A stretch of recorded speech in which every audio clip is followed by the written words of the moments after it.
시청자 여러분 안녕하십니까. 전라북도 선거방송 토론위원회가 주관한 제7회 전라북도 의회 의원 선거 비례대표 토론회 진행을 맡은 아나운서 함윤호입니다. 먼저 오늘 토론은 공직선거법 제82조 2에 의한 것임을 알려드리고요. 오늘은 전라북도 의회 의원 선거 비례대표 5 후보를 모셨습니다. 전라북도를 이끌 적임자가 누구인지 그리고 각 정당별 정책과 비전을 살펴보시는 데 도움이 되시길 바라면서요. 아울러서 오늘 이 자리에는 전라북도 선거방송 토론위원회 위원들도 함께하고 계십니다. 그럼 좌석 순서에 따라서 토론자들을 소개해드리겠습니다. 좌석 배치와 발언 순서는 사전 추첨에 의해 결정됐음을 알려드리면서요. 먼저 기호 5번 정의당의 최영심 토론자입니다. 네, 안녕하십니까. 기호 5번 정의당 비례대표 후보 최영심입니다. 네, 다음은 기호 3번 바른미래당 정봉희 토론자입니다. 안녕하십니까. 바른미래당 기호 3번 전라북도 도원 비례대표 후보 정봉희입니다. 네, 다음은 기호 2번 자유한국당 김경숙 토론자입니다. 안녕하십니까. 기호 2번 자유한국당 도 비례대표 후보 김경숙입니다.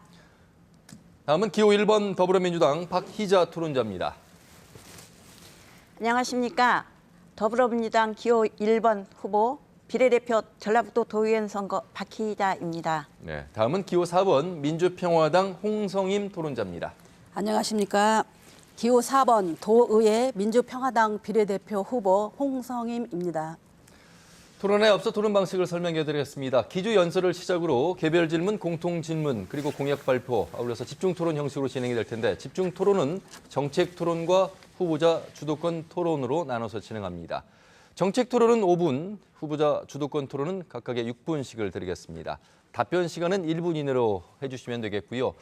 오늘 질문과 답변의 제한 시간은 앞에 후보자들의 정면에 있는 모니터를 통해서 고지해 드리겠습니다. 그리고 오늘 방송은 KBS 모바일 동영상인 마이케이를 통해서 휴대폰으로 시청하실 수 있고 페이스북, KBS 뉴스 전북을 통해서 시청하실 수 있겠습니다. 자, 그럼 순서에 따라서 기조 연설을 듣도록 하겠습니다. 먼저 기호 5번 최영심 토론자입니다. 통쾌한 변화, 다른 10년, 새로운 시작, 정의당이 열겠습니다. 존경하는 도민 여러분, 안녕하십니까. 기호 5번 정의당 비례대표 후보 최영심입니다. 저는 학교에서 비정규직 노동자로 18년째 근무하고 있는 여성 노동자이며 세 아이의 엄마입니다. 지금은 교육 공무직원이라 불리는 저희들이 처음 학교에 입사했을 때 1년 된 사람이나 10년 된 사람이나 경력의 인정이 전혀 없는 똑같은 임금을 받고 있는 현실이었습니다. 이런 현실을 넘어서고 우리 아이들에게 좋은 일자리를 남겨주고자 노동조합을 만들고 간부로 활동하였습니다. 또 정의당 후보로 출마하게 되었습니다. 여성 노동자의 힘이 되겠습니다. 비정규직 노동자의 서름을 안아드리겠습니다. 농민, 어르신들의 아픔을 듣겠습니다. 네, 기호 5번 지지해 주십시오. 듣겠습니다. 다음은 바른미래당 정봉희 토론자입니다. 안녕하십니까. 바른미래당 기호 3번 전라북도 도원 비례대표 후보 정봉희입니다. 우리 바른미래당은 지역, 계층, 세대를 뛰어넘는 미래 개혁의 힘으로 정의로운 나라, 따뜻한 공동체를 만들기 위한 용감한 도전에 나서고 있습니다. 사랑하는 전북 도민 여러분, 도의회가 하는 일이 무엇입니까? 투명한 도정을 위해 집행부에 대한 감시 역할을 수행하는 곳입니다. 전라북도가 안고 있는 문제는 인구 감소 문제, 노인 인구 증가 문제, 일자리 창출 문제, 낮은 재정 다립도 문제 등 많은 어려움이 있습니다. 이번 지방선거에서 전라북도 도의회 견제와 균형이 작동되고 여야의 협치가 이루어질 수 있도록 저 정봉희에게 힘을 실어주십시오. 전라북도 여성단체 협의회장과 전라북도 영양사회 회장을 역임한 경험을 바탕으로 전북 도민의 먹거리와 여성의 문제를 확실하게 풀어나가겠습니다. 원칙과 신뢰의 싸움. 여기까지 하도록 하겠습니다. 다음은 자유한국당의 김경숙 토론자입니다. 사랑하고 존경하는 전북 도민 여러분, 요즘 우리는 비판과 견제보다는 상생과 소통의 시대에 살고 있습니다. 특히 전북 민심을 대변하는 도의회 경우에는 집권당 더불어민주당과 지역 정당인 민주평화당을 중재할 수 있는 화합의 창구가 그 어느 때보다 필요합니다. 그리고 전라북도 현안 사업들을 성공적으로 추진하기 위한 예산 확보를 위해서는 자유한국당이 꼭 필요합니다. 제가 당선되면 제1야당인 자유한국당 114명의 국회의원들과 전라북도의 가교 역할이 되어 예산 확보에 사활을 걸겠습니다. 저는 지난 4년간 김제시의원으로 일해온 의정 경험이 풍부한 일꾼입니다. 정치적 작대보다는 오직 전북 발전만 생각하는 일꾼 되겠습니다. 알겠습니다. 다음은 더불어민주당 박희자 토론자입니다. 도민 여러분 안녕하십니까? 촛불 시민혁명으로 문재인 정부가 탄생한 지 1년이 지났습니다. 나라다운 나라, 정의로운 대한민국을 향한 변화는 시작되었고 대한민국은 혁신하고 있습니다. 이제 집권 2년 차를 맞는 문재인 정부가 국민의 요구와 바람에 충실히 부응하기 위해서는 국정 철학을 공유할 수 있는 지방정부 구성이 필요합니다. 나라다운 나라, 든든한 지방정부를 탄생시킬 수 있는 힘을 모아주십시오. 더불어민주당은 국민들께 한 약속을 흔들림 없이 실천하며 더불어 행복한 대한민국을 만들어가겠습니다. 국민만 믿고 도민 여러분들과 함께 가겠습니다. 함께 해주십시오. 감사합니다. 다음은 민주평화당 홍성임 후보자입니다. 존경하는 전북 도민 여러분 안녕하십니까? 지금 전북에 희망이 있습니까? 군산 조선소에 이어 GM 공장도 폐쇄되었습니다. 27년째 개발만 하고 있는 새만금은 아직도 허허 벌판입니다. 청년들은 고향을 떠나고 지역 경제는 추락하고 있습니다. 안타깝지만 전북은 깊이 병들어 있습니다. 대통령이 바뀌어도 전북의 상황은 오히려 더 악화되었습니다. 이제 민주평화당이 바꾸어내겠습니다. 전북의 희망을 만들어 가겠습니다. 일당 독주는 오만을 낳습니다. 경쟁 정당이 있어야 발전할 수 있습니다. 민주평화당은 더 많은 예산을 확보해 지역 경제를 확실히 살려내겠습니다. 무너진 전북의 자존심을 살리고 진정으로 도민을 섬기는 정치를 펼쳐 나가겠습니다. 민주평화당을 꼭 지지해 주시기 부탁드리면서 이만 마치겠습니다. 감사합니다. 네, 자 이렇게 해서 다섯 후보의 기조 연설을 들으셨습니다. 본격적인 토론을 시작할 텐데요. 상대를 비방하는 말이나 또 인신공격은 삼가해 주시길 바라면서 아마 다섯 후보 모두 다 정치에 처음 참여하는 후보자들입니다. 조금은 긴장되겠습니다만 자연스럽게 본인의 정책과 또 정당의 비전을 제시해 주길 바라면서 첫 번째 공통 질문 드리도록 하겠습니다. 답변 시간은 1분 드리도록 하겠습니다. 자, 이번 지방선거 치르면서 각 정당마다 후보자를 공천하는 과정에서 홍역을 치렀습니다. 사실 지방의원 선거는 처음에 정당이 후보자를 추천할 수 없도록 했다가 2006년 지방선거부터 정당이 후보자를 추천해오고 있습니다.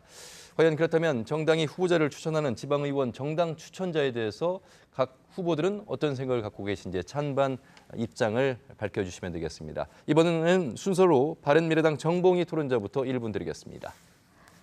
지방의회에 대한 정당 추천제를 폐지해야 한다는 것은 주로 기초의원에 관한 것입니다. 과거 국민의당의 경우는 기초의회 정당 추천제를 폐기하자는 이야기가 있었던 것도 사실입니다. 현재 이에 대해 바른미래당이 공식적으로 정한 입장은 없습니다. 사견을 전제로 저는 신중한 접근이 필요하다고 봅니다. 장단점이 있는데 단점을 보완하는 방법으로 제도를 개선하는 것이 맞지 무턱대고 폐지만을 주장하는 것은 유권자의 선택 과정에서 너무 많은 혼란을 불러일으킬 것으로 봅니다. 정당 추천제 장점은 공당의 공천을 통해서 후보자가 정해진다는 측면에서 최소한의 후보자 검증이 이루어질 수 있으며 아울러 유권자 입장에서도 후보자에 대한 정보가 충분하지 않은 상황에 정당의 이러한 초기 검증 작업이 후보자 선택에 도움이 될 수 있습니다.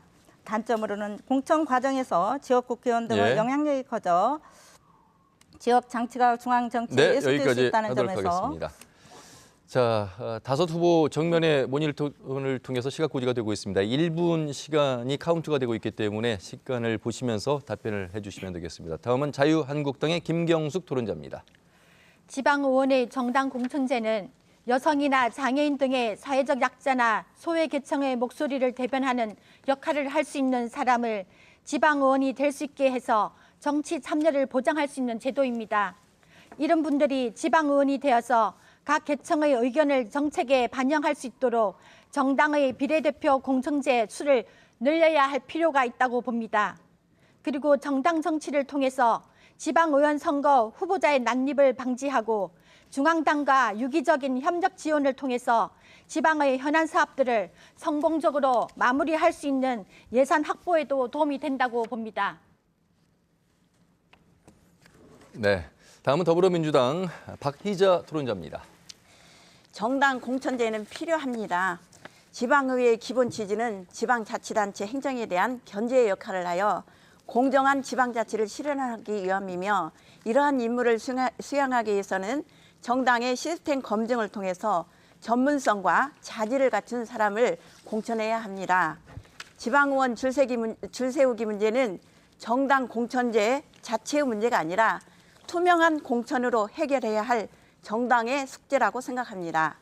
당파 싸움으로 인한 지방회의 파행 때문에 정당 공천제를 폐지한다고 하지만, 그렇게 되면 다원화된 사회에서 기준 없이 수많은 의견들의 충돌을 막을 방법이 없다고 생각합니다. 정강 정책 등의 기준이 있고 지역민의 의견을 수렴하여 이를 연구하여 정책을 만드는 정당의 역할로 더 큰 혼란을 막을 수 있다고 생각합니다. 네, 다음은 민주평화당 홍성임 토론자입니다. 민주평화당은 지방의원 정당 추천제에 대해 기본적으로 유지되어야 한다는 입장입니다. 현대 정치는 정당의 책임성에 기반을 두고 있습니다. 정당의 정각과 정책을 중심으로 정치가 이루어져야 한다고 생각합니다. 그래야 의원들과 의회의 책임성이 보장되고 전문성도 강화될 수 있습니다. 문제는 지방의원들이 국회의원에 예속되어 자율성이 상실된다는 점입니다. 이 문제는 정당의 민주화를 통해서 해결할 수 있습니다. 당원들의 의사가 존중되는 민주적 절차가 확립될 때 국회의원과 지방의원들이 상호 존중과 배려를 통해 함께 성장할 수 있습니다. 민주평화당은 이번 지방의원 후보들을 당원들의 뜻에 반영되는 공정한 경선을 통해 선출되었으며, 당선되고 나서도 자율적인 의정 활동을 최대한 보장해 나갈 것입니다. 네, 다음은 정의당의 최영심 토론자입니다. 네, 민주당과 평화당의 비례대표 후보 공천 과정이 연일 방송에 오르내리고 있습니다.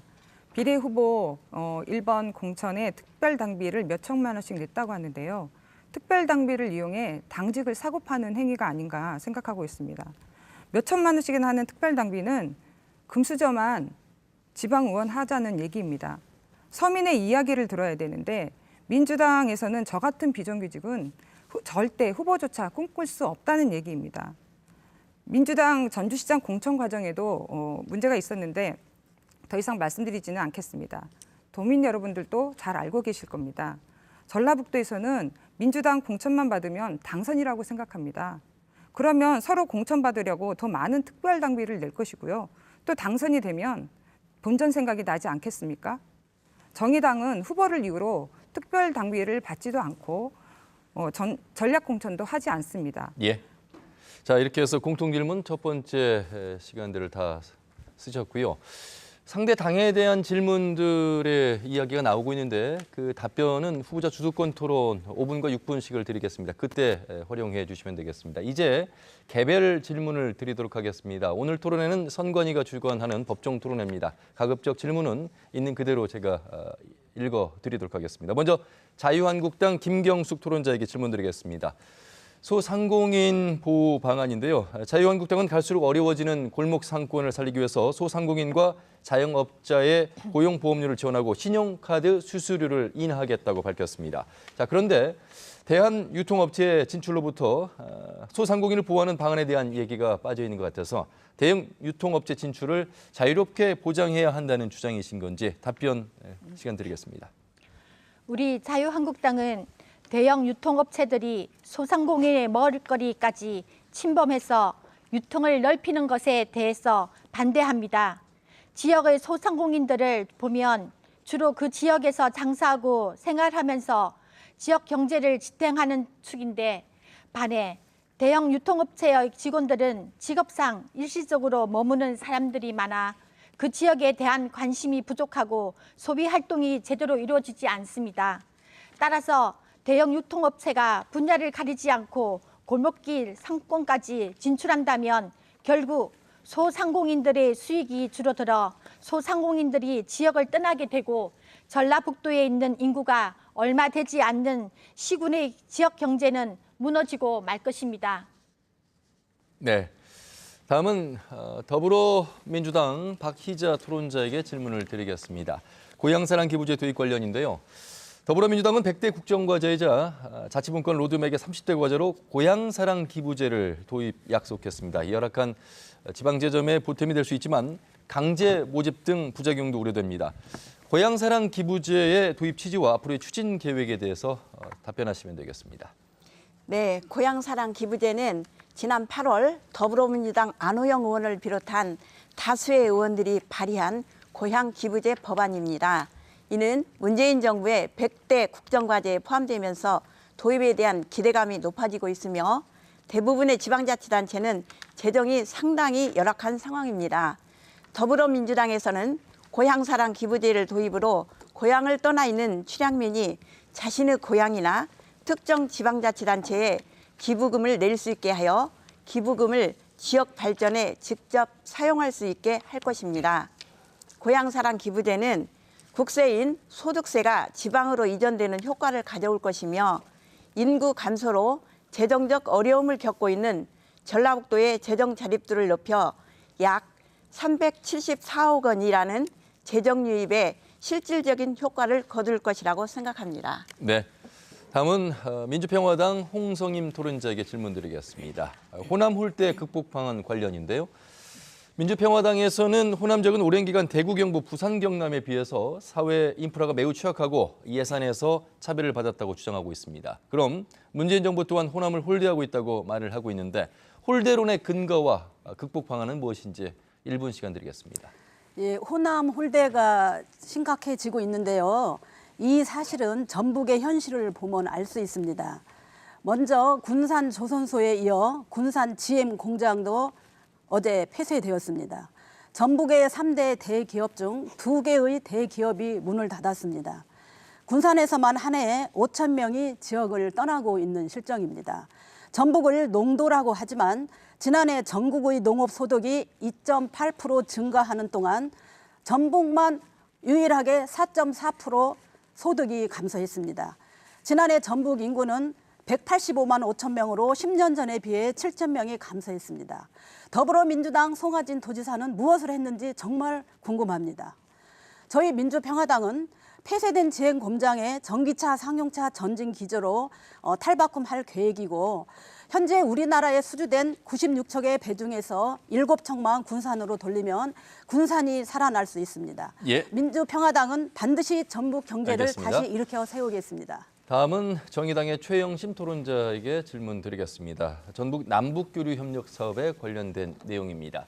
네. 정의당은 한반도 평화 정착을 위한 지역 기반 구축을 위해서 지역별 남북교류 협력 사업의 추진을 강화해야 한다고 주장하고 있습니다. 그러면 전북 지역은 어떤 교류 협력 사업을 적극적으로 추진하는 것이 타당하다고 보시는지 1분의 답변 시간 드리겠습니다. 네, 평화로운 한반도를 만들어야 됩니다. 지금이 가장 중요합니다. 정의당은 전북을 남과 북의 농업, 탄소 산업의 중심지로 만들겠습니다. 정의당은 이미 평안북도와 교류를 하겠다는 공약을 발표하였습니다. 전북은 농도입니다. 전북에서 생산된 쌀과 농산물을 평안북도에 보내겠습니다. 대신 평안북도에서 흑연을 가져오겠습니다. 흑연은 전북 탄소 산업에 꼭 필요한 광물입니다. 평안북도는 흑연이 북한에서 제일 많은 곳입니다. 수입한 흑연으로 가공단지를 신설해 다양한 탄소 제품을 생산하겠습니다. 발생한 이익은 전부 농민에게 돌려드리겠습니다. 전라북도의 농업 회생의 기회로 삼겠습니다. 네, 개별 질문 1분씩 드렸고요. 이제부터는 각 정당의 공약을 듣는 시간을 갖도록 하겠습니다. 바른미래당 정봉희 토론자께 질문을 드려야 되는데 죄송합니다. 자, 전국의 미세먼지 대책 관련된 내용입니다. 바른미래당은 미세먼지 없는 깨끗한 환경을 만들기 위해 지역별 미세먼지에 대한 맞춤형 관리를 내세우고 있습니다. 전국적인 미세먼지 대책은 무엇인지 또 문제점은 무엇인지 답변하시기 바랍니다. 전북 지역 미세먼지 이유는 여러 가지가 지적되고 있습니다. 타 지역에 비해 중국이 인접하다는 거, 보령등지의 화력발전소 문제, 새만금 매립지역 사막화 현상 등입니다. 이 중 중국 관련해서는 전북도 차원에서는 접근하기 어렵습니다만 화력발전소와 새만금 매립지 사막화 현상에 대해서는 대안을 적극적으로 마련해야 할 것입니다. 화력발전소 감수는 중앙정부 차원에서 전력 수급 계획과 에너지 기본 계획 등을 세울 때 전북 지역의 우선 대상이 될 수 있도록 하는 방법을 고려해 볼 수 있을 것입니다. 노후화 화력발전소를 없애고 친환경 에너지로 전력 수급 계획을 세우면 됩니다. 이와 관련해 얼마 전 국회를 통과한 이번 추가 경정 예산 심사 과정에서 새만경 지역의 미세먼지 대책이 필요하다는 지적이 있었고 우선 새만금 미세먼지 현황 파악을 위한 무인 측정소 2곳을 3억 원 정도 확보하여 설치할 수 있게 했습니다. 자, 바른미래당 순서까지 모두 마쳤고요. 이제 각 정당은 이번 지방선거를 임하면서 어떠한 공약들을 내세우고 있는지 크게 두 가지 이내에서 추진 시기와 방법 등을 구체적으로 제시하면서 말씀을 해주시면 되겠고 특히나 매니페스토의 5대 원칙인 이유, 목표, 방법, 재원, 수요 기간에 맞춰서 해주시면 감사하겠습니다. 이번 순서는 더불어민주당 박희자 토론자부터 2분간 시간 드리겠습니다. 도민 여러분, 더불어민주당은 나라다운 나라, 든든한 지방정부, 성장, 변화, 공정, 평화의 나라를 만들기 위한 10가지 주요 정책을 다음과 같이 실현하겠습니다. 첫째로 청년 일자리 창출을 통해 전북 경제 활력 선순환 구조를 만들어 청년 행복 사회를 만들겠습니다. 두 번째로 국민들의 안심하게 생활할 수 있도록 미세먼지 해결을 위하여 실효적인 저감 대책을 이행하겠습니다. 세 번째로 유해물질, 재해, 재난, 먹거리 등을 안전하게 관리하여 국민의 생명과 재산을 보호할 것입니다. 네 번째로 과학기술 혁신, 혁신창업 생태계 조성, 규제개혁 등을 통해 일자리의 중심의 혁신 성장을 달성하겠습니다. 다섯 번째로 강한 안보와 책임 국방을 달성하고 판문점 선언 이행으로 북핵 문제를 해결하고 한반도 평화체제를 구축할 것입니다. 여섯 번째로 중앙정부의 권한과 재정을 지방으로 이양하여 지방정부의 청정 분권과 균형 발전을 도모하겠습니다. 일곱 번째로 일자리 중심의 선순환 경제 구조를 만들어 서민과 중산층의 삶의 희망을 안겨드리겠습니다. 여덟 번째로 대중소기업 간 공정한 시장 질서를 확립하고 소상공인 자원과 보호를 통해 상생하는 공정 경제를 확립하겠습니다. 아홉 번째로 보육, 교육, 복지에 대한 국가 책임을 강화하고 집 걱정 없는 사회, 어르신과 장애인에 대한 지원을 강화하여 안정된 생활을 보장하겠습니다. 열 번째로 젠더 폭력을 근절하고 실질적인 청평등을 실현하여 모든 가족이 행복하게 살아가는 사회를 만들어 가겠습니다. 다음은 민주평화당 홍성임 토론자의 공약 2분 시간 드리겠습니다. 민주평화당은 무엇보다 지역이 바로 서야 나라가 바로 선다는 자세로 더 많은 예산을 전북에 배정하겠습니다.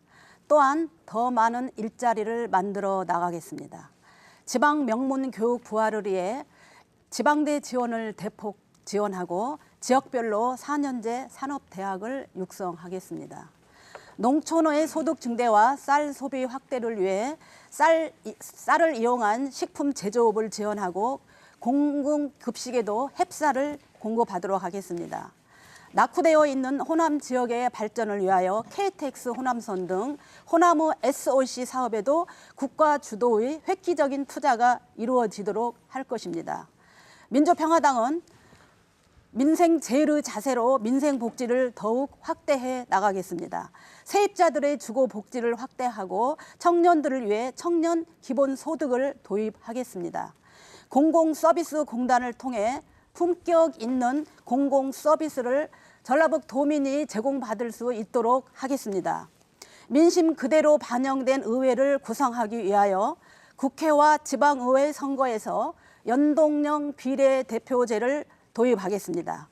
한반도 평화 시대를 맞이하여 남북 교류를 대폭 확대함으로써 평화가 강물처럼 흐르는 한반도를 만들어 나갈 것입니다.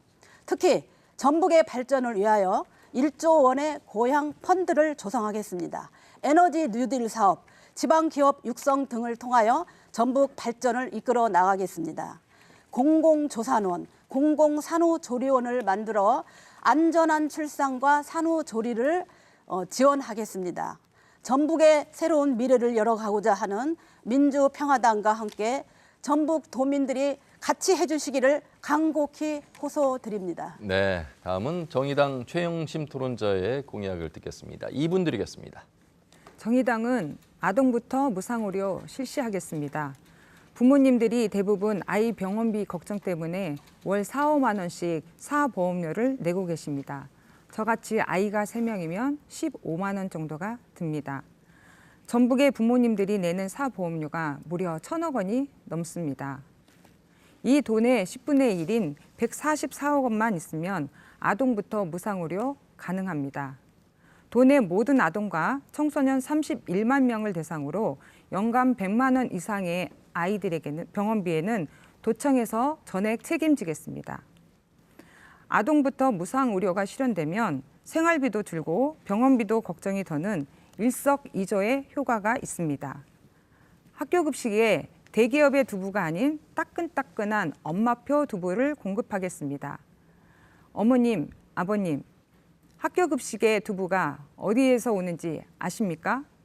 두부는 식품이 아니라 공산품으로 분류되어 있어 대기업 또는 마트에서 공급되고 있습니다. 손맛, 음식 맛이 전국에서 최고인 전북에서 대기업 두부가 웬 말입니까? 학교급식에 대기업 두부가 아닌 따끈따끈한 엄마표 두부를 공급하겠습니다. 자연스럽게 일자리도 늘어날 것입니다. 또 도내 전역에 공공 실버 아파트를 공급하겠습니다. 모든 어르신들이 평생을 살아온 동네에서 존엄한 노년을 보낼 수 있도록 하겠습니다. 장애인 공기업을 설치해 최저임금 이상이 보장되는 안정적인 장애인 일자리를 만들겠습니다.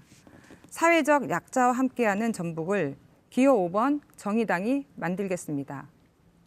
네, 다음은 바른미래당 정봉희 토론자의 공약 듣겠습니다. 2분 드리겠습니다. 제7회 전국 동시지방선거 바른미래당 슬로건은 망가진 경제 먼저 살리겠습니다입니다. 희망 가득 바른나라 함께하는 행복 미래라는 큰 타이틀 아래 우리나라에 꼭 필요한 10대 공약을 가지고 제7회 전국 동시지방선거에 임하고 있습니다. 활력 넘치는 바른경제, 혁신으로 성장하는 희망 미래를 열어가겠습니다. 아이와 부모가 행복한 가정을 만들겠습니다. 미세먼지 없는 깨끗한 나라, 친환경 에너지 푸른 미래를 열어가겠습니다. 생활의 부담은 낮추고 삶의 품격을 높이는 복지 만들어가겠습니다. 바른 나라를 이끄는 교육, 밝은 미래를 여는 교육을 하겠습니다. 일상이 안전한 걱정 없는 안심 미래 열어가겠습니다. 공동체가 살아있는 따뜻한 나라, 함께 가는 하나된 미래를 열어가겠습니다. 황혼의 농어촌에서 해 뜨는 농어촌으로 만들겠습니다. 국가를 위한 희생, 헌신이 대접받는 나라 만들겠습니다. 주민이 행복한 지방 분권, 지방을 살리는 바른 정치 하겠습니다.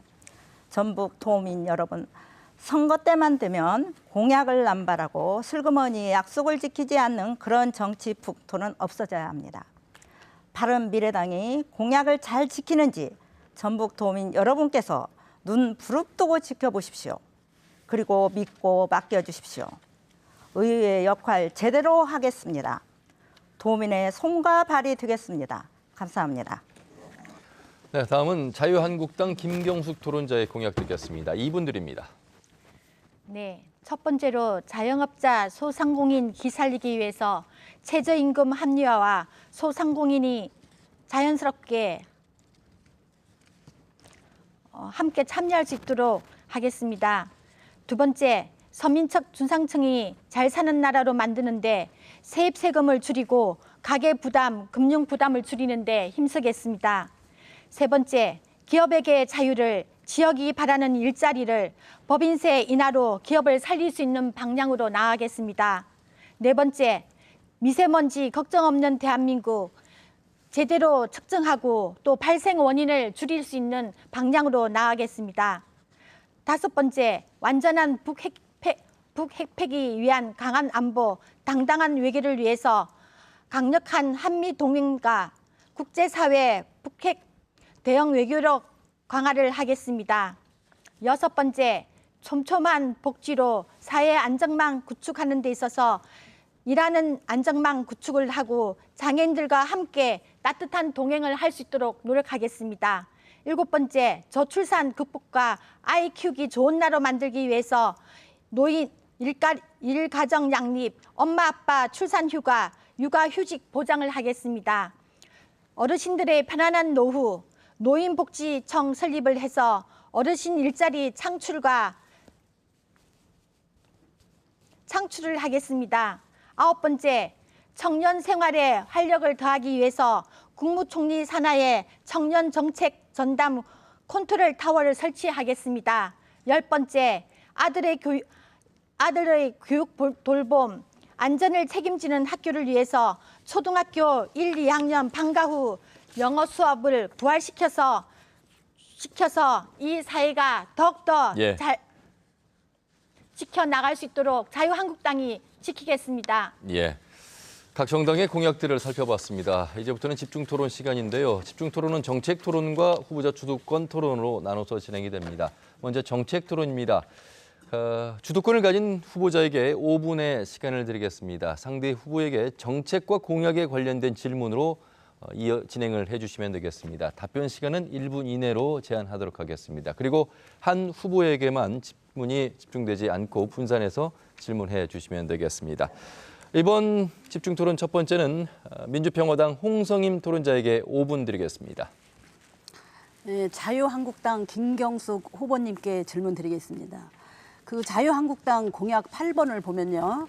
그 어르신의 편안한 노후에 대한 공약을 내주셨는데요. 거기에 보면 65세 이상 초, 중등, 무상 평생 교육을 시행한다고 하셨습니다. 근데 제가 알기로는 지금 전라북도에 6개 정도의 평생교육 학력인정 시설의 학교가 있다는 걸 알고 있는데요. 지금 그 학교에서도 학생 수가 많이 줄어가지고 학교의 문을 닫을 그럴 형편이라는 것을 알고 있는데요. 자, 이런 상황에서 지금 공약을 내셨는데 이게 말 그대로 공약이 될지 그렇게 의심스럽고요. 이 부분에 대해서 간략한 설명을 부탁드리겠습니다. 네, 그 국고 지원이 필요한 사업에 대해서는 예산 증가분과 세출 구조 조정을 통해서 마련된 여유 자금으로 최대한 지원을 하되 법적으로 지자체의 매칭이 필요한 사업은 지자체의 부담을 감안하여 세계 잉여금 정산 시 지방교보부 교부세 20% 한도 내에서 추가 정산할 수 있는 방법으로 해결하도록 하겠습니다. 지금 우리 후보님께서는 이 65세 이상의 초, 중등, 무상 평생 교육이 가능하다고 생각하십니까? 재원이 있다고 생각하십니까? 지금 제가 알기로는 재원이 많이 끊기는 걸로 알고 있는데요.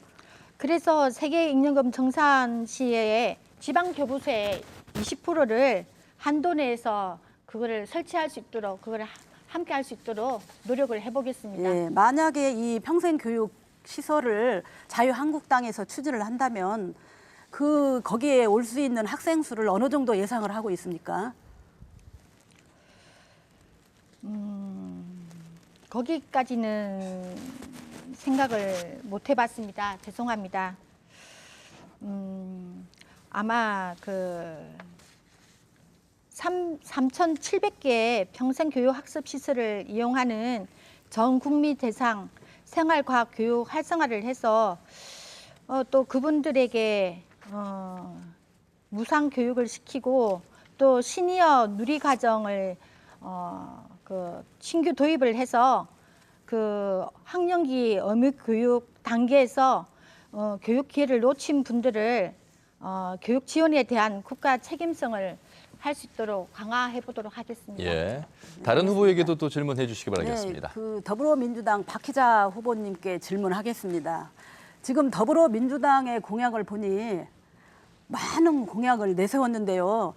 제가 왠지 실현 가능할지 걱정이 됩니다.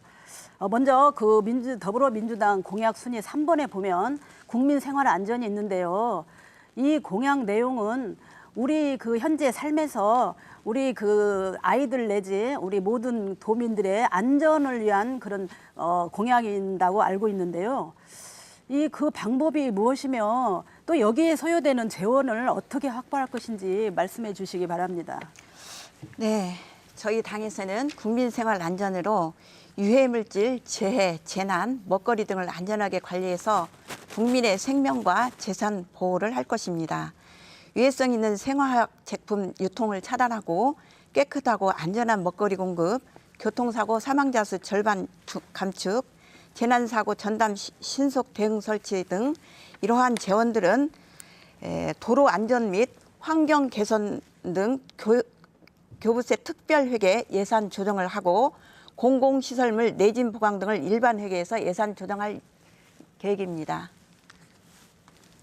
네, 아직 1분의 시간이 남아 있습니다. 주도권 쓰시겠습니까? 네, 바른미래당 정봉희 후보님께 질문을 드리겠습니다. 공약 순위 4번에 보면 생활의 부담은 낮추고 삶의 질을 향상시키다고 했는데요. 이 공약 내용 자체가 좀 애매모호한 것 같습니다. 자세한 설명을 부탁드리며 재원은 어떻게 확보하실지 설명해 주시기 바랍니다. 저희는 이제 그 생활비 부담은 낮추고 삶의 질을 개선하는 촘촘한 생활 밀착형 복지 정책을 하려고 합니다. 그래서 비싼 전월세 부담으로 청년들이 결혼을 기피하고 있어요, 현재. 그래서 저출산 인구 감소로 이어지고 있기 때문에 주거복지 차원에서 접근을 합니다. 그래서 저소득 청년 1인 가구 지원 월 평균 10만 원의 주거 안정자금을 5년 한시적으로 지원할 예정입니다. 여기까지 하도록 하겠습니다. 주도권 다 쓰셨고요. 이제 정의당 최영심 토론자에게 정책 관련해서 주도권 5분 드리겠습니다. 네, 먼저 민평당 후보님께 묻겠습니다. 민평당 전주시장 후보님이 시청을 이전하겠다는 공약을 내셨습니다. 성남시청 호화청사가 3천억 원이 넘게 들었습니다. 용인시청은 2천억 원이 들었습니다. 또 멀리 갈 것도 없고 전라북도청이 1,700억 원 들었습니다. 정의당이 복지를 확대하자고 하면 지방은 돈이 없다고 합니다. 또 돈을 어디서 만들어 올 거냐고 저희 정의당에 따져 묻기도 합니다. 현재 전북 경제가 매우 어렵습니다. 이런 상황에서 얼마나 들지 모를 시청 이전이 진정 전주 시민을 위한 사업인지 매우 궁금합니다. 후보님의 입장을 듣고 싶습니다.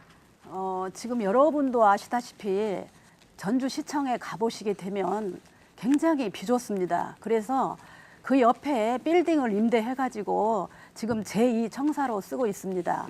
제가 저의 그 개인적인 민원을 위해서 그 전주시청을 방문할 때마다 이게 지금 전주시를 대표하는 그 시청의 청사인데 너무 좁지 않냐 이제 그런 생각을 했고요.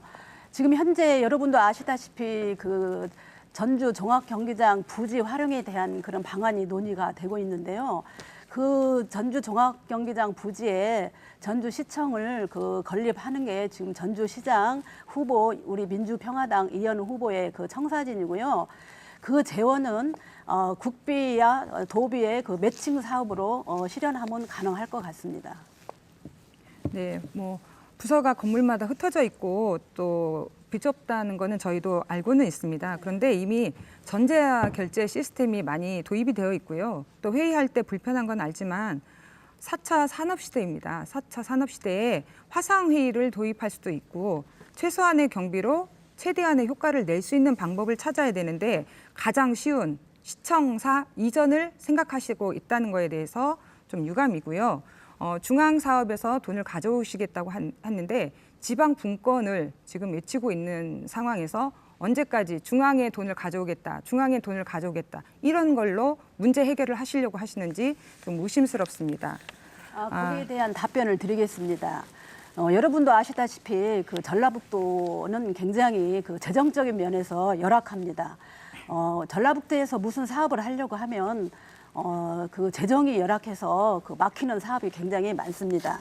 저희 민주평화당에서는 전주시청을 건립할 경우에 최소한의 그 전북의 그 재원을 아끼고 열심히 우리 국회의원님들께서 노력을 해가지고 서울중앙당하고 협의해서 될 수 있으면 중앙당에서 국비로 많이 이 전주시청을 건립하는 방안을 노력해 보도록 하겠습니다.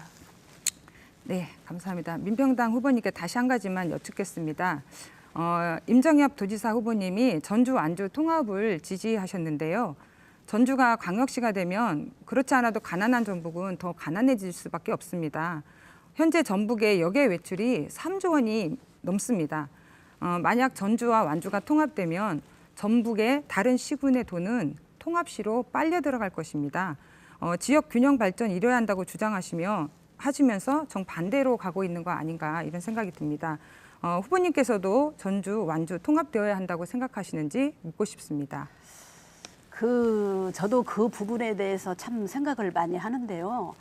지금 우리 그 전국에 그 여러 도가 있습니다만 전라북도의 전라북도의 인구가 사실은 굉장히 적습니다. 그리고 지금 전라북도만 광역의 그런 시가 아닙니다. 그러다 보니까 전라북도 예산을 중앙에서 가져올 때 그 광역시가 아님으로 인해 가지고 굉장히 피해를 많이 보고 있고요. 지금 현재 전라북도가 가지고 오는 예산이 6조 5천억이라고 알고 있는데 다른 그 광역시에 비해서 정말로 적은 예산입니다. 이런 부분을 보면 저희 전라북도도 완주하고 통합을 하든지 아니면 그 주위에 있는 다른 군하고 통합을 해서 어차피 그 전라북도가 잘 살게 하기 위해서는 그 통합이 필요하다는 저희 개인적인 생각을 말씀드리겠습니다. 예. 시간이 없는데 다른 후보에게 간단한 아니요, 제 입장을 다시 좀 설명드리겠습니다. 이 통합에 이제 실패한 사례가 이미 있습니다. 광주시가 만들어지면서 전남의 돈이 광주로 빨려 들어가고 있습니다. 게다가 또 완주에서는 주민들이 통합을 원치 않고 있습니다. 이거는 지역 갈등을 유발하고 있는 상황입니다. 예. 한 후보에게만 질문을 하셨는데 가급적 분산해서 질문을 해주시면 되겠습니다. 다음은 바른미래당 정봉희 후보 토론자에게 5분 시간 드리겠습니다. 네, 바른 나라를 이끄는 교육, 밝은 미래를 여는 교육입니다. 근데 저희는 100년 지대교육 교육정책이 정권이 바뀔 때마다 흔들리고 있어요. 그래서 대입제도도 14번이나 변경되는 등 정책이 오락가락하고 해서 그 학생과 학부모 모두 혼란을 겪고 있습니다. 이로 인해 공교육 불신과 사교육 의존도가 심화되고 있습니다. 우리 바른미래당 더불어민주당 박희자 후보님께서는 보육, 교육, 복지 추구, 국가 책임 강화와 어르신과 장애인에게 힘이 되는 나라를 만들겠다고 하시는데 정책에 대해서 말씀해 주십시오. 네, 저희 더불어민주당에서는 보육, 교육, 복지에 대한 국가 책임성을 강화하고 맞춤형 주거 정책으로 집 걱정 없는 사회구현, 어르신과 장애인에 대한 지원 강화로 안정된 삶을 구현하고자 합니다. 그 이행 방법으로는 유아교육의 만족도를 높이고 안심보육, 환경, 조성, 초등 돌봄 확대, 고교 무상교육 실현, 국가 장학금을 확대하고 취약계층을 교육복지 확대하며 문재인 케어로 병원비 걱정 없는 든든한 나라 차질 없이 추진하고 서비스 질 제고 및 종사자 처우 개선을 하며 효도 정책으로는 치매 국가 책임제 강력하게 추진을 하고 18년 내 모든 기초 지자체에 치매 안심센터를 설치하겠습니다. 자유와 창의가 넘치는 문화 강국을 건설하기 위해서 기초적 문화 향유를 위한 통합 문화 이용권을 확대하고 문화 예술 교육의 내실화를 기여하겠습니다. 답변 정리해 주시죠. 네, 지금 저는 공교육 불신과 사교육 의존도가 심화되고 있는 점에 대해서 많은 우려를 하고 있습니다. 그래서 우리나라의 사교육의 문제점이 어디가 있고 사교육을 안 시키고 공교육으로만 우리가 교육을 가려면 어떻게 해야 되는지 그거 한번 말씀해 주시죠. 저희 교육은 이웃집 아줌마가 교육한다는 말이 있습니다. 이웃집 아줌마가 옆에서 이 학원 보내야 돼, 저 학원 보내야 돼 이렇게 하면 내가 보내면 불안하고 그래서 어쩌면 밖으로 나가는 것이 더 내 아이를 위해서 발전할 수 있다 이렇게 생각하는 경우도 있는데요. 사실은 저희 공교육 정말 잘하고 있다고 생각합니다. 학교를 믿고 선생님을 믿고 학교의 교육 과정을 잘 따른다면 그 이상으로 더 좋은 교육은 없다고 생각합니다. 또한 학교 교육 과정이 끝난 후에 방과 후 돌봄 사업이랄지 또는 지역아동센터, 청소년센터 이러한 서비스 보육기관이나 복지기관을 이용하면 충분히 자기 나름대로의 사교육비나 이런 것들은 절감된다고 생각합니다. 네, 다른 후보에게도 질문해 주시죠. 네, 민주평화당 평화가 강물처럼 평화체제에 걸맞는 남북 교류 확대 그랬습니다. 요즘은 평화가 화두입니다. 그래서 요즘 문재인 대통령이 굉장히 인지도가 높아지고 있는데 과연 우리가 남북 협상이 잘 돼서 미래를 열어갈 수 있을지 대답해 주시면 좋겠습니다. 예, 이 민주평화당에 있어서의 남북 교류 협상은 굉장히 획기적인 거고 저희가 선구자적인 역할을 해왔습니다.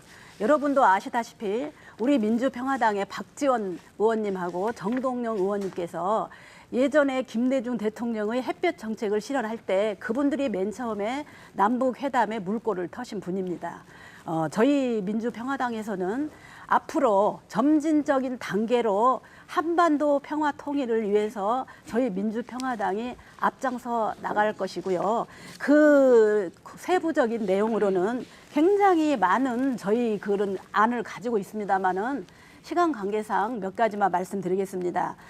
먼저 그 개성공단을 재가동하겠습니다.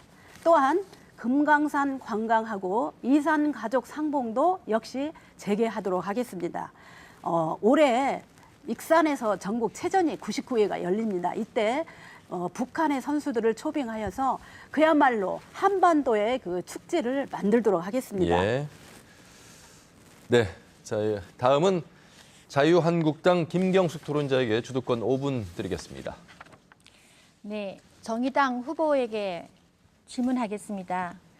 요즘 청년 일자리가 부족해서 일자리가 없어서 많은 청년들이 실험 속에 있고 또 사기가 저하가 되어 있는 상태인데 여기 공약 순위에 보니까 희망찬 청년의 미래를 만들어 간다고 공약이 있습니다.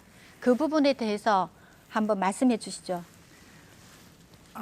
지금 전주시의 청년 일자리가 많이 줄어가고 있습니다. 한 해에 3,000명이 넘는 청년들이 여기에 그러니까 전주와 전라북도를 떠나고 있는 걸로 나타나고 있는데요. 청년들이 안심하고 일할 수 있는 청년에게 그 100만 원을 지원하여 일자리를 찾을 수 있는 그런 정책을 가지고 있습니다. 제가 사실 좀 부족하게 지금 자세히 제 공약으로 제시하지는 않았습니다. 전주시장님과 도지사 후보님의 공약으로 자세히 나와 있는 부분은 제가 추후 더 면밀히 살펴서 도민 여러분들께 나중에 자세히 알려드리도록 하겠습니다. 그러나 정치인들이 가지는 정치적 방향이나 철학의 가치 이게 굉장히 중요하다고 생각하고요. 청년 일자리와 더불어 지금 아동 복지, 어르신들 또 사회적 약자를 위하여 지금 열심히 공약과 정책을 준비하고 있습니다. 네, 계속해서 네. 말씀하시죠. 바른미래당 후보님에게 질문하겠습니다. 그 웰라벨을 실현하는 일상, 아이와 부모가 행복한 가정을 공약을 내세웠는데 어떤 방법이 있고 어떤 정책이 있고 어떤 또 수행을 할 것인지 이행할 것인지 대해서도 말씀 한번 간단하게 해주시기 바랍니다. 네. 저희가 그 2016년 말 출생아 수를 보니까 6,013명이었습니다. 근데 2017년도 말에 5,477명입니다. 그래서 저희가 536명이 출산이 줄었습니다. 1년 동안에. 그리고 고령자 수는 65세 이상이 34만 1,203명. 16년 말에, 17년 말에는 35만 1,282명입니다. 그래서 10,000명 정도가 증가하였습니다. 그래서 저희가 이제 아이와 부모, 노인 문제를 저는 한번 생각해 보았습니다. 노인 인구가 전남에 이어서 우리가 2위로 많습니다. 그리고 김제시는 노인 비율이 가장 전국에서 높습니다. 그리고 완주군, 정읍시, 남원시, 김제시는 20% 이상 초고령 사회로 접어들었습니다.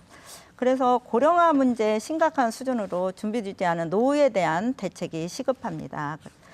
통신사, 노인들은 그 스마트폰이나 뭐 이런 거를 잘 활용하지를 못합니다. 그래서 통신사와 연결해서 스마트폰 튜닝 서비스 확대를 할 예정입니다. 그래서 거기다 연세가 드실수록 고혈압으로 가는 확률이 많습니다. 그래서 혈압 어플 설치를 해준다든지 이렇게 서비스를 할 예정이고요. 1인 가구, 노인들의 1인 가구가 증가함으로써 고독사가 증가하고 있습니다. 그래서 안부 서비스 도입을 할 예정입니다. 그리고 또 하나 사견을 전제로 우리나라에는 아이를 낳으려면 비용이 많이 듭니다. 그래서 출산 후 3일 정도만 의료보험 적용이 됩니다. 그리고 2주 정도는 산후조리원에서 200만 원 정도의 비용을 들여가면서 산후조리를 하고 있습니다. 예, 답변 정리해 주시죠. 그래서 일부는 일주일 정도 의료보험 입원이 되고요. 산후도우미를 파견해서 비용을 200만 원 정도의 비용을 정부에서 지원을 하고 있습니다. 그래서 우리나라도 산후도우미 파견을 도입하기를 저희 당에서는 재사견으로 말씀드리는 겁니다. 네, 주도권 아직 47초 남았습니다. 너무 짧은데요. 그럼 저 민주평화당 후보님께 질문을 하겠습니다. 요즘 일자리가 많이 부족해서 진짜 다들 이렇게 전전긍긍하고 있는 상황인데요. 여기에 보면 지역민 우선 일자리 제도, 지역 주민 의무 고용, 지역 인재 할당제를 이렇게 공약을 내세웠는데 이 내용에 대해서 좀 자세히 설명해 주시기 바랍니다. 네, 우리 자유한국당 김경수 후보님의 말씀이 맞습니다. 현재 전북에서는 우수한 인재들이 전부 일자리가 없어서 타 지역으로 빠져나가고 있습니다. 예, 심지어는 캥거루 죽으로 살아가고 있습니다. 알겠습니다. 시간이 다 됐습니다. 다음 주도권은 더불어민주당 박희자 토론자에게 5분 드리겠습니다. 네, 홍성님 후보께 질문을 드리겠습니다. 지자체 복지급여를 중앙정부 부담으로 하여 지역사업을 활성화한다는데 어떻게 실현해 가실 것인지 설명해 주시겠습니까? 네, 저희 민주평화당의 첫 번째 공약이 더 많은 지역 예산을 편성하자는 것입니다. 현재 그 지자체의 그 추진 사업을 어렵게 하는 복지 사업비를 앞으로 저희 민주평화당에서는 중앙정부와 매칭 사업으로 이끌어내서 그 돈으로, 그 재원으로 지역 사업을 활성화시키겠습니다. 또한 지역 격차를 해소하는 예비 타당성 조사에서 지역 균형을 먼저 고려해서 예산을 배분하겠습니다. 또한 지방 교부세 산정에도 지역 낙후도를 고려하여 지역 격차를 해소하겠습니다. 지방 교부세 19.24%에서 25% 상향 조정하여 전라북도의 지방 재정의 어려움을 해소하도록 하겠습니다. 네, 민주평화당의 홍성임 후보님의 말씀에 적극적으로 공감을 합니다. 복지 예산이 중앙정부에서 100% 다 내려왔으면 좋겠는데 매칭 사업이 대부분입니다. 그래서 저희 지역아동센터 예산만 해도 복지부 예산이 50, 그다음에 지자체 예산이 50, 이런 식으로 해서 지급이 되고 있습니다. 이런 복지 예산을 중앙정부에서 지원한다면 지방자치 재정도 훨씬 더 수월해질 것이며 더 많은 경제력이 활성화된다고 생각합니다. 복지도 잘할 수 있다고 생각을 합니다. 이런 부분에서 제가 생각하는 의견은 전라북도를 책임지고 있는 전라북도지사의 역할이 크다고 합니다. 그런데 현재 더불어민주당의 송하진 후보님께서 이 지금 현재 전라북도의 어려운 살림을 어떻게 지금 꾸려가시는지 좀 의심스럽고요. 앞으로 바라는 바가 있다면 중앙과의 매칭 사업에 충실히 하셔가지고 전북을 잘 사는 그 전북을 만들어 나갔으면 합니다. 네, 알겠습니다. 저희 집권 여당으로서 우리 도지사님, 송하진 도지사 후보님께서 더 적극적으로 중앙정부와 소통하여 더 많은 예산을 저희 지역에 예산 편성할 수 있도록 노력을 하겠습니다. 다음으로는 정봉희 바른미래당 후보에게 질문을 드리겠습니다. 바른 나라를 이끄는 교육, 밝은 미래를 여는 교육 방안은 무엇인지 말씀해 주십시오. 네, 아까도 잠깐 말씀을 드렸는데요. 공교육 불신과 사교육 의존도가 심화되고 있다는 점입니다.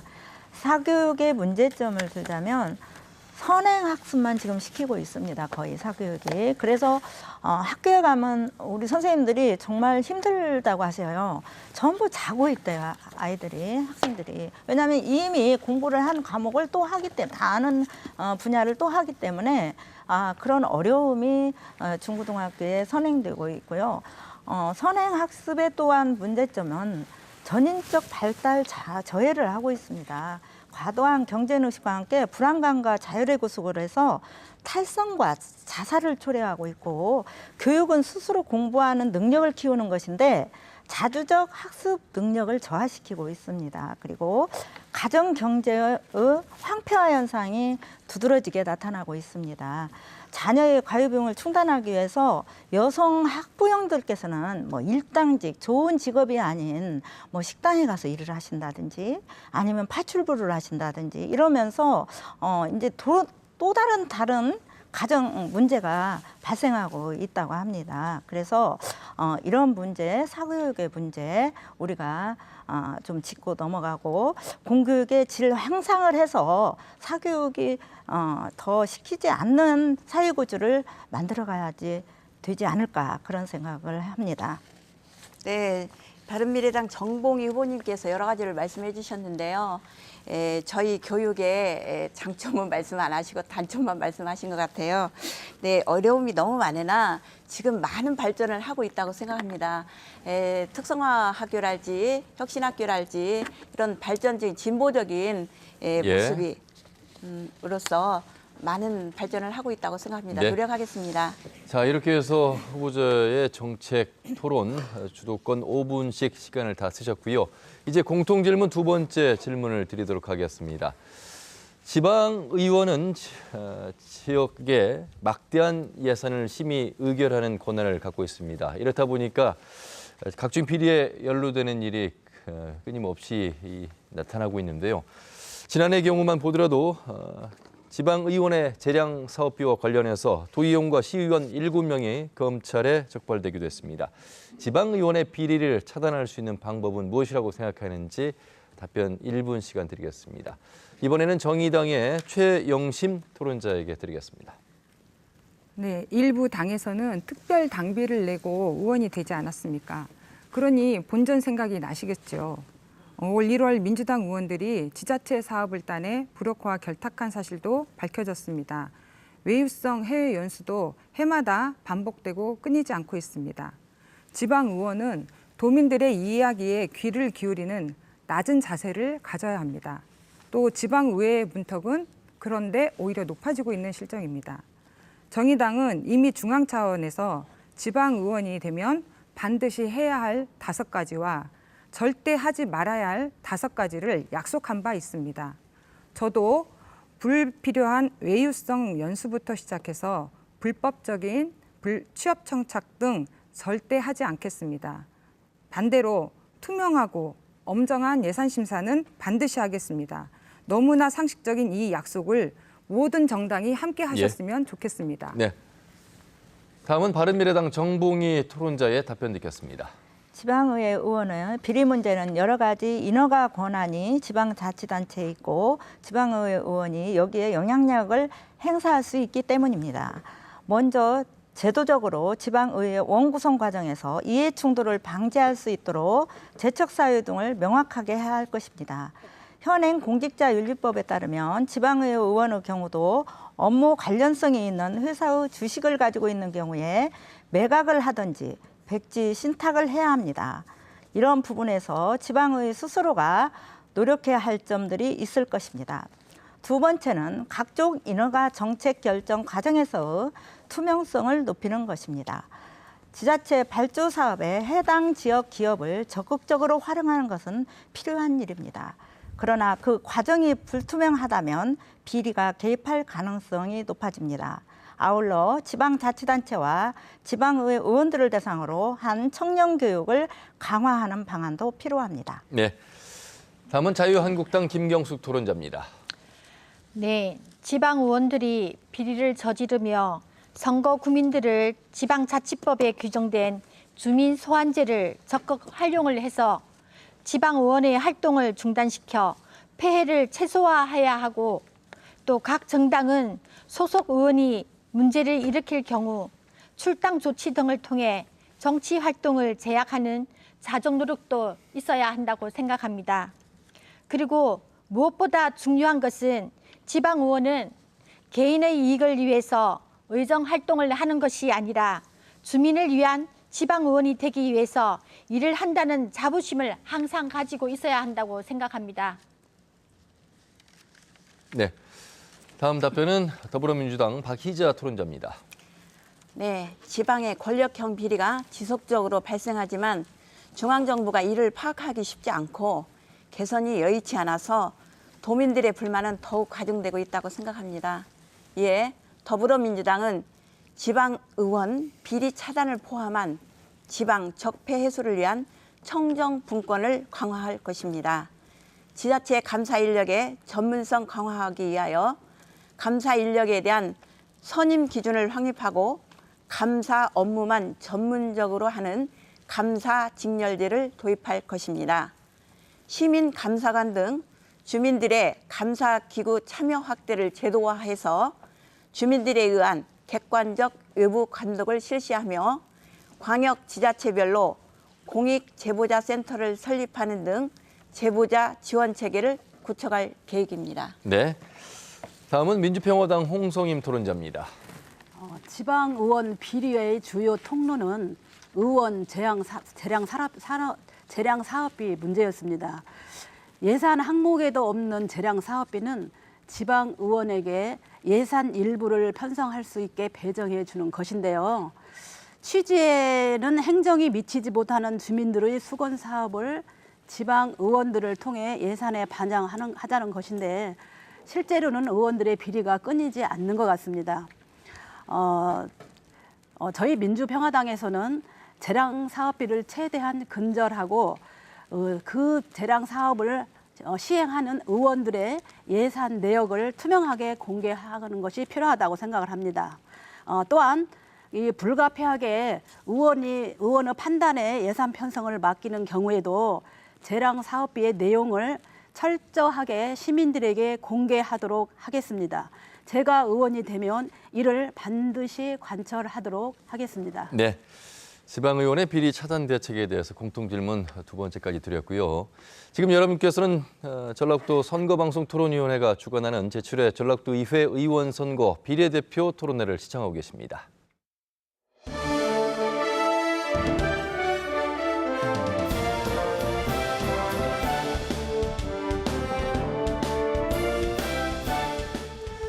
네, 이번에는 집중 토론 두 번째 시간입니다. 후보자 주도권 토론인데요. 사전 예고는 각 후보에게 6분씩의 시간을 드리겠다고 말씀드렸는데 시간이 조금씩 초과돼서 각각의 5분씩의 시간을 드리도록 하겠습니다. 이 점 양해 바라겠습니다. 이번 순서는 정봉희 토론자부터 5분 쓰시겠습니다.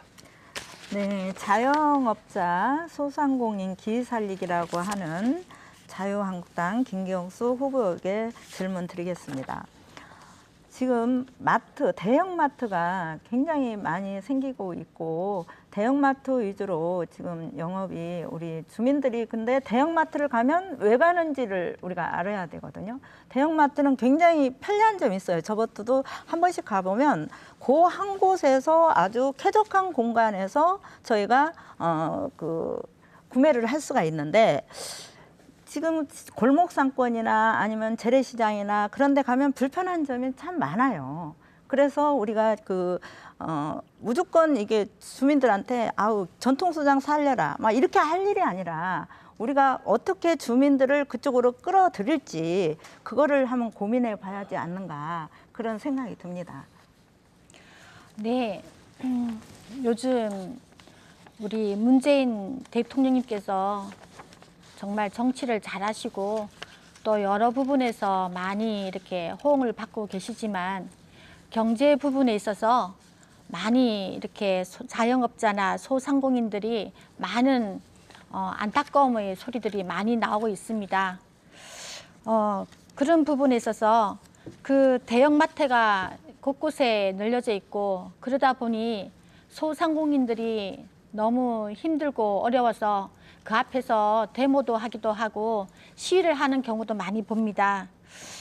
그분들을 위해서 그 최저임금이 너무 지금 높아서 각 자영업자나 소상공인들이 알바하시는 분들을 쓰기를 조금 약간 꺼려하고 있는 추세입니다. 그런 부분을 위해서 또 최저임금을 좀 인상을 합리적으로 조정을 하는 방법도 있을 것 같고요. 그리고 전통시장 보면 우리 김제만 해도 보면 전통시장에 여러 가지 규칙이 있습니다. 또 시에서도 이렇게 여러 가지 지원도 해주는 사항도 있지만 예. 또 전통시장 상인들이 그냥 짧은 순간에 그 조그만 현재 앞에 바라보이는 이익을 위해서 이렇게 여러 가지 지키지 않고 무분별하게 하는 모습 그런 거를 바라볼 때에 저는 느낀 게 있습니다. 예, 답변을 좀 정리해 주시죠. 일단 그 자유한국당은 18년 예산심의 시 전통시장 화재 감지 시설을 관련해서 11억이라는 정액을 반영하였습니다. 그리고 향후 기금 규모 확대를 통해 자동 화재 속보 설비를 구축할 방침을 세우고 있습니다. 전통시장을 가보면 주차 시설이 아주 미비해서 그를 제대로 활용하지 못하고 있는데 그 주차 시설 등 지방비 매칭이 필요한 사업을 초과 세입분으로 지방교부금 추가 지원 등으로 지방을 예. 소요 제어 충당을 할 계획입니다. 알겠습니다. 주도권을 가진 토론자가 제안할 수도 있습니다. 답변이 길 경우시에요. 네, 계속해서 주도권 활용하시기 바라겠습니다. 네, 정의당 최영신 후보에게 질문 드리겠습니다. 지금 영양사 선생님이신 것 같은데요. 아동의 행복한 도시. 우리가 물론 식 문제가 있고 여러 가지 문제가 있지만 행복에는 어디에 초점을 맞추고 우리가 행복을 꾸려가시려고 하시는지요? 네, 일단 제가 영양사로 근무하고 있지만 지금 노동조합 일을 많이 하고 있고요. 아이들이 행복한 건 물론 학교에 들어가서 급식이 물론 중요합니다. 그렇지만 저희 정의당에서 지금 최대 반드시 실행해야 될 공약으로 내놓고 있는 것이 아동부터 무상우료, 도청에서 책임져라라고 하는 걸 요구하고 있습니다. 지금 저희 전라북도는 출산율이 전국에서 최하위에 속하고 있는 지역입니다. 아동부터 무상우료가 실현된다고 한다면 부모님들도 안심하고 또 지금 저출산 문제까지도 해결할 수 있는 방안이 되지 않을까 그렇게 생각하고 또 학교 급식에 아까 저희가 공약으로도 내드렸지만 지역 농산물을 쓸 수 있도록 하려고 하고요. 따끈따끈한 두부를 생산하듯이 소농인들을 모아서 농업 협업 단지를 만들어서 그 학교 급식에 제공될 농산물을 계약 재배하는 것도 저희 공약에는 지금 들어 있습니다. 그래서 학교 급식도 저희가 친환경 네. 저희 전라북도 농산물을 제공하는 걸 생각하고 있습니다. 알겠습니다. 다 모두 시간이 소요됐고요. 다음은 자유한국당 김경숙 토론자에게 5분 드리겠습니다. 네, 더불어민주당 후보님에게 질문하겠습니다. 요즘 한반도 지금 많이 TV에 나오고 있습니다. 여러 가지 북핵 문제도 있고 또 안보와 책임 국방을 달성하는데 판문점 선언도 이행으로 해서 여러 가지 평화 체제 구축이 되고 있습니다. 이러한 부분에 대해서 어떻게 한반도 평화에 대한 정책이나 대안이 있으시면 말씀해 주시기 바랍니다. 네, 저희 더불어민주당에서는 강한 안보와 책임 국방을 달성하고 판문점 선언 이행으로 북핵 문제 해결을 한반도 평화체제 구축으로 하겠습니다. 그 이행 방법으로는 판문점 선언 이행으로 북핵 문제 해결 한반도 평화체제 구축하고 북핵 문제 진전 상황에 따라서 한반도 신경 제지도 구상 이행으로 남북 공동 번영을 달성하겠습니다. 남북 교류 다양화 활성화로 상생의 남북 관계를 형성하겠습니다. 또한 남북 이산가족 상봉 정례화 등 인도적 문제 해결을 하겠습니다. 통일 공감대 확산으로 평화통일의 의지를 고양하고 한반도 책임 국방 구현할 수 있는 국방개혁 2.0의 강력한 추진 계획이 있습니다. 또한 보훈 가족을 위한 의료 요양시설 확충하고 국립묘지 안장 능력 확충 등 임시정부 수립 100주년 기념 사업을 내실 있게 추진할 계획입니다. 네, 계속해서 질문하시죠. 네, 정의당 후보님에게 질문하겠습니다. 요즘 노동 시간이 단축으로 여유로운 삶을 보장하고 비정규직 제로화로 좋은 일자리를 창출하며 노동 행정의 지방 분권을 실현한다고 노동이 당당한 도시, 노동이 존중되는 지방자치라고 공약을 세웠는데 이게 대한 대안이 있으시면 말씀해 주시기 바랍니다. 예, 지금 제가 답변을 드리기 전에 아까 지금 말씀하신 것 중에 제가 역으로 질문하고 싶은 게 있어서 좀 설명을 좀 드리겠습니다. 중소상인들이 최저임금이 높아져서 문제라고 하셨는데요. 제가 만난 중소상인 중에 그분 말씀하시는 건 최저임금 높여도 괜찮다, 높일 수 있다, 같이 사는 사회니까 할 수 있다. 하지만 임대료가 너무 높고 현재 대기업 이마트는 수수료가 0.8%입니다. 그런데 중소상인들이 내고 있는 카드 수수료는 2.5%에 달하고 있습니다.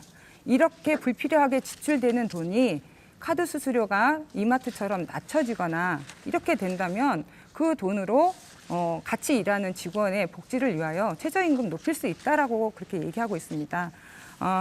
최저임금을 지금 민주당과 자한당이 같이 통과시켜서 지금 저희가 사실 많이 안타까워하고 있는데 이 상황에서 최저임금은 낮춰주셨으면서 근무시간 단축에 대해서 지금 저한테 여쭤보셨습니다.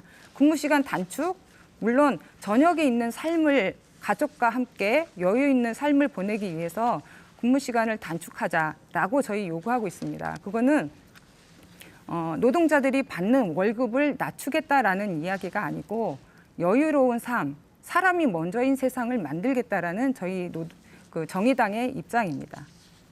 네, 1분 남았습니다.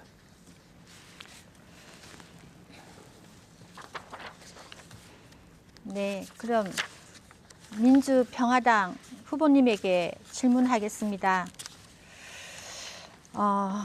요즘 농촌에는 지금 쌀이 많이 남아 돌아가고 있습니다.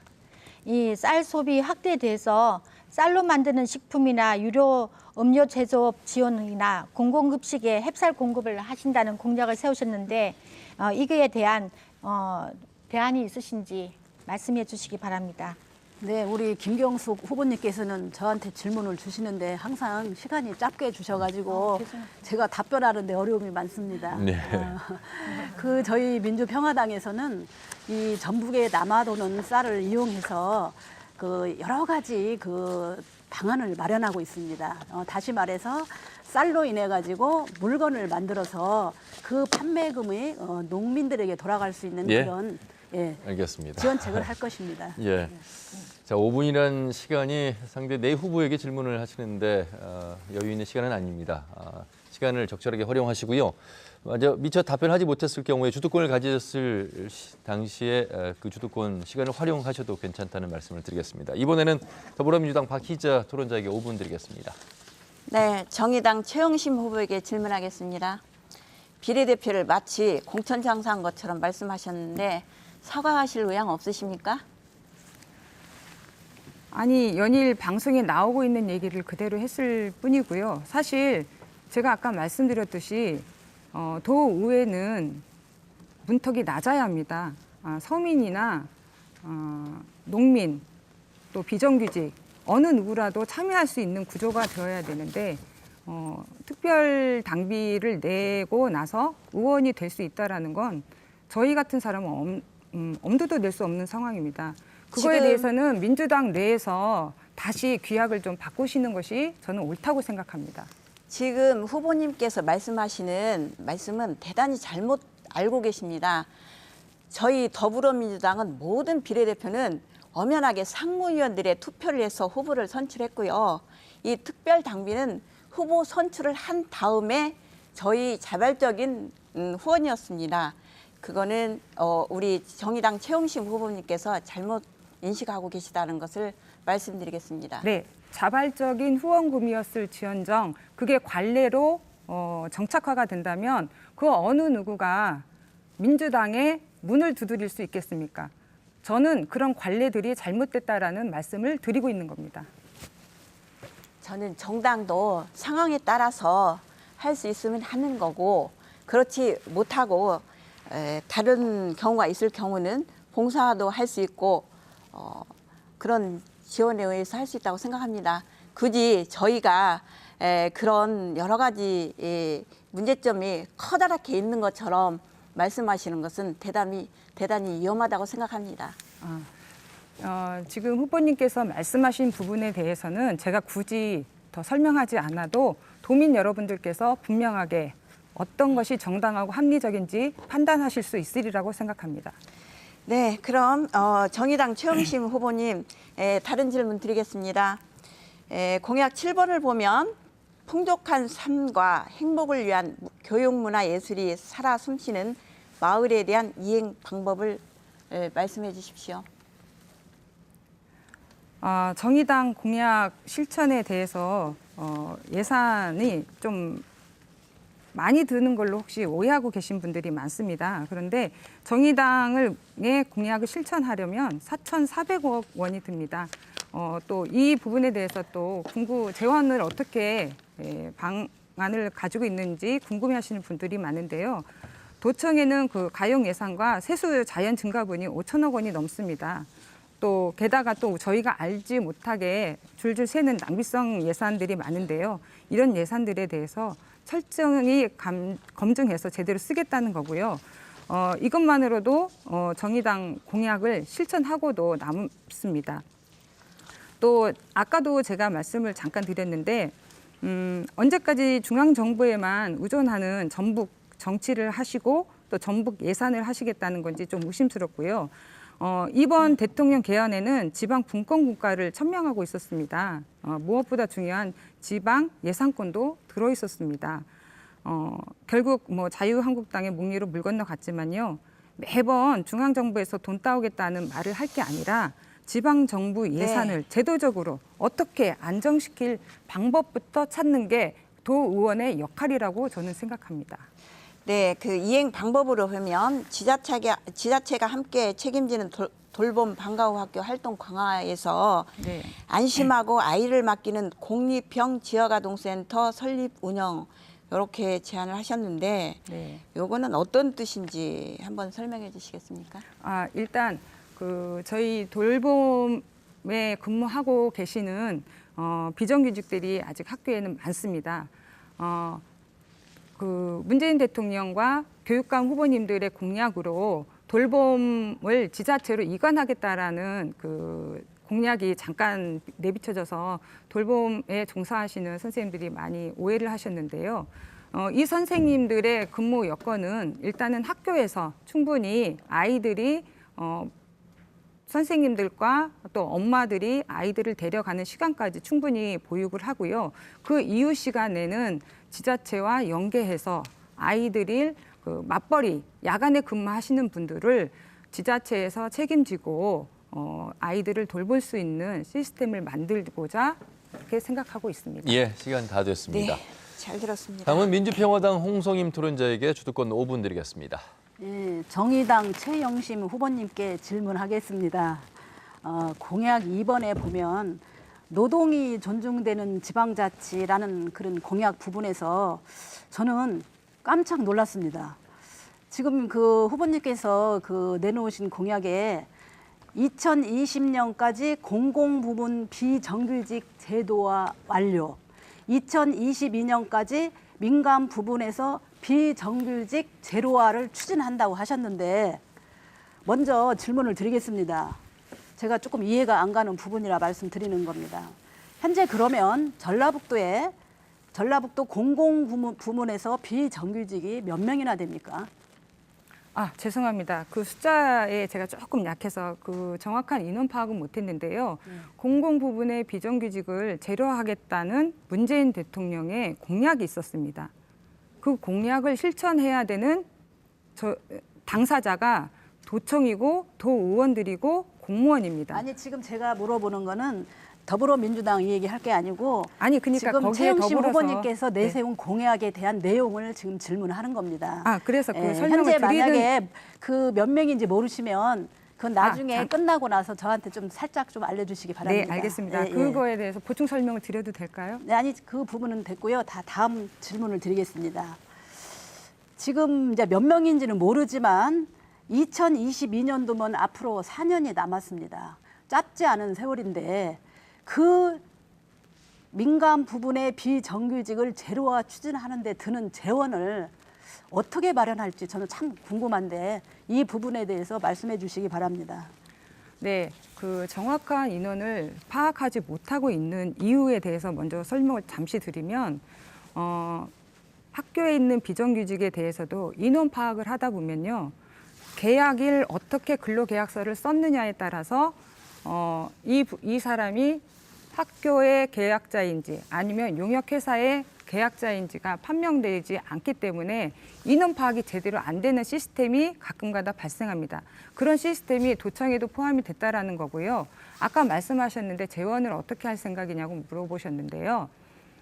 지금 일자리를 공기업과 직접 계약을 해서 직접 인력으로 계약을 해야 하는데 용역회사를 사이에 두고 이분들의 인건비를 용역회사에서 수수료 명목으로 가져오는 시스템입니다. 이런 시스템을 없애고 공공부문에 있는 비정규직들을 공기업에서 직접 근로계약서를 작성하고 그런 시스템에서 발생하는 수수료를 이분들의 인건비로 직접 지급을 하여 이분들의 인건비도 높이고 직접 근로하면서 예산은 많이 들이지 않는 안정적인 일자리를 마련하겠다라는 겁니다.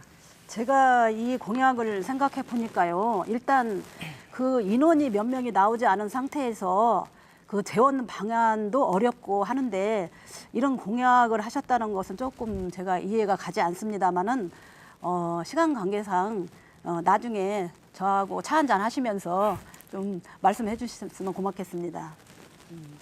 그 더불어민주당 박희자 후보님께 간단한 질문을 드리겠습니다. 질문해도 괜찮겠습니까? 예, 예. 그 공약 10번에 보면 네. 행복한 가족이 행복하다라는 공약이 있는데요. 네. 제가 평소에 그 이주 여성들에 대한 관심이 많은데요. 네. 안타까운 점은 그 이주 여성 남편들에 대한 그런 태도가 사실은 굉장히 심각하거든요. 그래서 이 남편들에 대한 이 부분을 우리 더불어민주당에서는 어떤 방안을 가지고 있는지 좀 말씀해 주시기 바랍니다. 이주 여성 다문화 가정 말씀하시는 네. 것이죠. 네. 사실 다문화 가정 문제점은 저희 원초적으로 생각하면 남성들에게 있지 않나 그런 생각을 합니다. 저희가 외국에 나가서 다문화 여성, 그러니까 아내를 맞이할 때는 좀 적절하게 나이 차이랄지 뭐 성격이랄지 이런 것들을 자기에 맞는 상대를 좀 선택해서 해야 되는데 굉장히 통계적으로 보면 나이 차이가 많습니다. 부인하고. 그래서 뭐 언어랄지 이런 여러 가지 문제점이 있는데도 불구하고 네, 시간이 다 됐습니다. 자, 이제 주도권 마지막 토론자는 정의당의 최영심 토론자가 되겠습니다. 5분 드리겠습니다. 네, 질문 드리기 전에 몇몇 후보님께서 최저임금이 지금 낮아지는 이 서민의 주머니를 더 덜게 하는 최저임금을 낮춰진 이 상황에 대해서 인정하신 발언을 하셨고 또 노동자들에 대해서 정규직 전환이나 안정된 일자리로 전환하는 거에 대해서 공약을 낸 저희 정의당에 공격적인 발언을 하신 부분이 노동자를 좀 생각하고 계신 건지 이런 의문이 좀 듭니다. 이런 의문을 좀 제기를 먼저 하고요. 민주당 후보님께 질문하겠습니다. 지금 최저임금 산입법에 전기 상여금과 교통비, 식비 등 복리 후생비 일부를 포함했습니다. 최저임금은 최소한의 인간다운 삶을 보장하는 임금입니다. 그런데 어느 순간부터 여성 노동자 또 알바 노동자나 수많은 비정규직들이 받고 있는 낮은 임금이 기준 임금이 되어버렸습니다. 저임금 노동자들이 도처에 양산되고 있는데 노동과 사람이 먼저다라고 외치던 문재인 정부에서 민주당이 자유한국당과 함께 이분들의 임금마저 깎아버렸습니다. 또 정의당이 이를 막기 위해서 발버둥을 쳤지만 역부족이었습니다. 양대 노총도 반대하고 종교계조차 우려를 표하고 있고 며칠 사이에 민주당의 지지도가 5% 떨어졌습니다. 의원님은 이번 최저임금 후퇴에 대해서 어떻게 생각하고 계시는지 답변을 듣고 싶습니다. 최저임금을 자세히 들여다보면 표면화되어 있는 것처럼 그렇게 발전적이지 못하다라고 생각 안 합니다. 저희 최저임금 산입 범위 확대 개정안을 보면 뭐 2,500만 원 이상이랄지 제가 자료를 준비를 했는데 지금 현재는 없습니다. 그래서 정확한 수치나 이런 것들은 말씀드리기 어려우나 대기업이나 이런 그 상위층들은 조금 뭐 만족하지 않다라고 이렇게 생각할지 몰라도 크게 보면 그것이 훨씬 더 노동자나 경영자가 합리적인 방법이라고 생각을 합니다. 그래서 저희 민주당에서는 정부와 민주당은 이미 공약과 국정 과제를 통해서 노동 존중 사회를 천명하고 있고 노사 모두 머리를 맞대고 사회적 대화를 열어서 결실을 맺을 수 있도록 최선의 노력을 다할 것입니다. 여기에 나와 계신 각 당의 후보님들 최저임금이 얼마인지 혹시 아십니까? 7,530원, 월급으로 치면 157만 원입니다. 연봉 2천만 원조차 안 되는 월급인데요. 예전에는 이 월급에 아까 말씀드린 교통비, 식비, 복리후생비가 빠져 있었습니다. 그런데 이제는 157만 원에 교통비, 식비, 복리후생비를 포함을 해서 지급하겠다라는 겁니다. 심상정 의원이 국회에서도 말씀드렸지만 대기업이나 좀 많이 재산이 있으신 분들 이런 분들에게 부자 세액을 저희가 좀 할 수 있는 방법을 생각하는 게 아니라 아주 간단하게 없는 사람 주머니를 털어낸 꼴이 되었습니다. 이 부분에 대해서 좀 많이 안타깝게 저는 생각하고 있는데 저 말고 다른 후보님들은 그 부분에 대해서 생각하고 계시지 않은 것 같아서 참 마음이 아프고요. 오죽하면 국회에 계신 국회의원님들께 157만 원으로 한번 살아보시라고 이런 말들이 나왔겠습니까? 아까도 말씀드렸지만 최저임금은 지급할 수 있다. 그런데 대기업 납품 단가를 올려달라. 대기업 납품 단가는 그대로이고 소상공인들한테 쥐어 짜내기 식으로 경영을 하게끔 하는 것이 문제이다. 이런 대기업의 시스템을 고쳐나가는 것도 우리가 할 일이 아닌가 생각합니다. 또 죄송하지만 민주당 의원님께 연이어 질문 드리겠습니다. 말씀하세요. 예. 저는 아동부터 무상의료 계속 얘기하고 있습니다. 네. 정의당의 핵심 공약이기도 하고요. 정의당 전북도지사 권태행 후보의 공약이기도 합니다. 아동부터 무상의료는 도내 모든 아동과 청소년 31만 명을 대상으로 연간 100만 원 이상의 병원비가 나올 때 도청에서 책임지겠다는 겁니다. 만약 이 공약에 대해서 예. 실행할 의지가 있으신지. 그 답변을 들을 시간이 없습니다. 주도권 5분을 다 쓰셨습니다. 네. 이렇게 해서 후보자 5분의 주도권 토론까지 마무리했고요. 이제 마무리 발언 시간만 남아 있습니다. 시간이 1분 20초까지 드리면 많이 드리는 시간일 것 같습니다. 최대한 정책과 비전을 제시할 수 있는 정당만의 색깔을 드러내는 데 시간을 쓰시길 바라면서 순서는 자유한국당 김경숙 토론자입니다. 도민 여러분, 이번 6.13 지방선거에서 저희 자유한국당에게 도민분들을 위해 일할 수 있는 아낌없는 지지와 성원을 보내주십시오.